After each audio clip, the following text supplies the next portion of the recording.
Without further ado, Ms. Emily Sexton, Director of the Next Wave Festival. What's the Next Wave?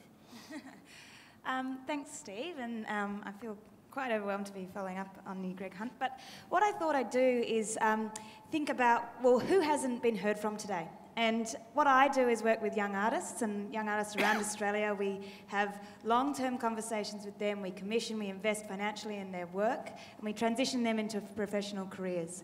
I think that good governance actually bears quite a close relationship to good artistic practice, certainly in our experience. So what happens in a next wave world is that the artists offer up an idea, and they do so generously enough that they can critically ask questions about that idea in order to make it a better idea. So we interrogate that idea to understand its structure, its rationale, and its humanity. And that is done without ego and with generosity, and I think that's quite a unique thing. It takes structures that are appropriate, but I actually do think that there's a lot to learn in how collaborative art environments work when we think about what good management is. And certainly that same rigorous approach we take to questioning and working with our artists is how my board works with myself and my co-CEO in my first CEO position. It's how we work with our staff, and then it's also that sort of same rigor is passed on to our work with young artists. A lot of people, this is the first time I presented the Next Wave Festival. It's been running for about 28 years. The question I get asked a lot at the moment by the media is, what's different? What's happening in the new generation of contemporary art with young artists? And I would say, and I know this will come as a relief, I would say that this festival we're presenting this year is one of the most socially and politically engaged festivals we've seen in a long time. But it is, as you can see with these guys, it's of a different quality. It is a fresh kind of quality. This is a generation who've grown up as the internet's grown up. They're comfortable with multiple meanings. In the same way that this day has felt quite polyphonic, that is the environment that they are used to navigating. They're used to questioning the source of information and trying to understand why the person is telling them that information as well as what they're telling them. So the political engagement that my artists are doing is very much premised on discussion and about being curious about what an audience has to contribute to their own art. There's other stories that I could tell you about other young Asian Australians in the festival. Michelle Lee has said is one of her parents Hmong refugees, and she was born here. But maybe we'll save that for a drink later on. I guess what I wanted to say just briefly, and Steve's heard this before, is that in putting together this year's festival, we really did consider our international position and all the relationships that we're setting up and engaging with internationally, particularly in Beijing and Indonesia and Korea. They're all premised on long-term discussions. They're all open to what the outcome might be. They're deep mutual interests that have been established, and there's an assumption that we're going to need to be mates before we invest too much or assume too much about each other. So we've invited these really interesting young curators to come out to the festival this year purely to see what our context is about.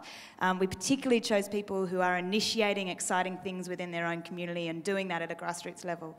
But I think that sense of reciprocity is key to how we make our international decisions, because even though I think travel is vital, it's also carbon-wise quite intense. So we need to be savvy and clever about when we do get on planes, making that a really meaningful kind of exercise. Councillor Jacinta Ermacora is the Mayor of the city of Warrnambool and a dynamo in the southwest of the country. Has a great story to tell, and she's doing it at the local and regional level, which is pulling back from the global and national, but she gets that too, and I think the Prime Minister got it too when you spoke to her last night. Jacinta. Thanks, Steve. Okay, Warrnambool is already slap bang in the middle of the Asian century. So our city is the capital of the southwest of Victoria and has a population of 34,000, which, for many of you is probably not a very big population. Serves a region of 100,000 and is one of the fastest growing regional cities in Victoria. That growth is on the back of labour force growth in our city. So that's running at 3.2%. Victoria is running at 2.6%, and the country is at 2.4%. So that translates to 500 new jobs in our city every year. So, and the largest population growth cohort is 20 to 39-year-olds. So we've got a slide here, I think. There we go. So the economy of Warrnambool, and Warrnambool's a little purple bit down in the bottom of the middle of the blue municipality. So there's 6 municipalities. The economy of Warrnambool and the Great South Coast region is underpinned by a diverse range of industries. As you can see, Warrnambool is well placed to accept the challenge of growth, producing 25% of the nation's dairy product, of which 93% is already exported mostly to Asia. The region also exports meat, wood, minerals, sands, tourism, education and aluminium. The agricultural output of Western Victoria is bigger than Tasmania. If you wanted to add $1 billion to the regional economy, you could either treble tourism or you could increase dairy production by 25%. The bullish jobs outlook is driven by an estimated $11.6 billion worth of new investment proposed or underway in our region. Over 60 major projects are expected to continue to roll out in the region.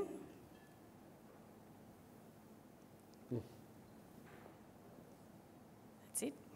In the region over the next 5 years. These major projects are estimated to consume 7,800 jobs in construction and 1,000 jobs ongoing. Some $9 billion of the investment relates to low emission and renewable energy projects like gas-fired power, wind energy, driven by renewable energy targets and more recently the carbon price. Once constructed, the Great South Coast region will be capable of meeting between 1/4 and 1/3 of Victoria's energy needs renewably. This is certainly a glass half full approach, to quote Elaine from earlier. So that's the business as usual for our region. But what I try and lend my mind to is how do we get involved with the food boom that we've been talking about today. And it's obvious from what I've already told you that more food is what it's all about. We have fertile land, a good rainfall, we have a water corporation with a record of facilitating new investment, we have population growth, livability within a creative and ambitious city, we have renewable energy, we have research, skill development and education capability with Deakin University and our schools. We have existing food manufacturing and export. We have existing business and education-based supply chain relationships.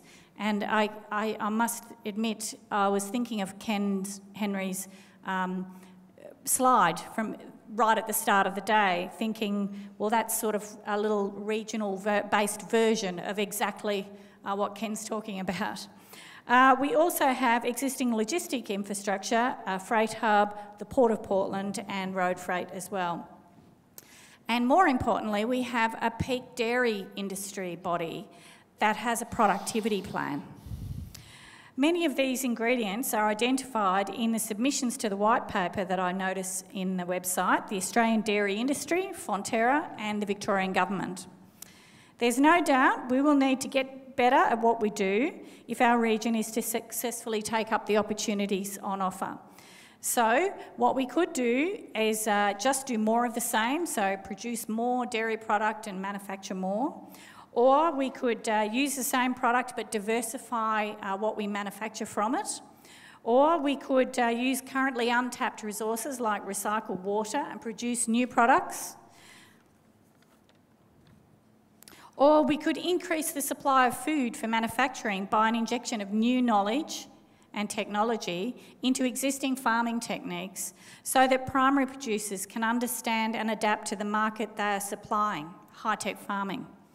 This would involve a revolution amongst our 1,500 dairy farmers in the region and would have to be driven by the peak body involved West Vic Dairy. And I think some of these ideas have also been couched in submissions to the white paper already. So, in closing, any and all of these scenarios are feasible if we work together as a regional community. As long as we have a shared vision across the food sector at all levels of government and community, and that vision points to Asia. We need government policy that facilitates a competitive edge and clears barriers. We'll need to build our relationships within the region and into Asia and understand the market, access finance and build political and social confidence between Australia and Asia. We need research and development to drive the implementation of the vision. We'll need new capital investment, perhaps in partnership with China or other Asian countries. We need a brilliant New Zealand-style regional branding approach, exactly the kind of thing that Karen White was talking about earlier. I was so pleased to hear her comment on tell a more detailed description. I think we don't sell ourselves. It's all very well to do a good job, but if we don't have a regional identity with a branding, then that won't work. And local government plays an on-the-ground role facilitating partnership building and advocacy. There's no doubt that the Great South Coast region of Victoria has all the ingredients to become the clean, green food bowl of Asia. We just need to decide to be that, identify the barriers and develop an action plan. Not a plan, an action plan. But the most important ingredient is all the stakeholders. Our city has been honoured to be approached by the Changchun government on recommendation of the Chinese consulate in Melbourne, and we're in the process of forming their first ever sister city relationship with an Australian city. In partnership with the Global Foundation, I am hopeful. I hope to host a Great South Coast food manufacturing roundtable in Warrnambool with a view to developing a food manufacturing action plan or strategy for our region. And if we know what we need to implement the vision, and the national and state food plans can help us achieve that, then perhaps in the future we will be able to achieve something for our region that many might say is unimaginable. Thank you. Well done, Jacinta.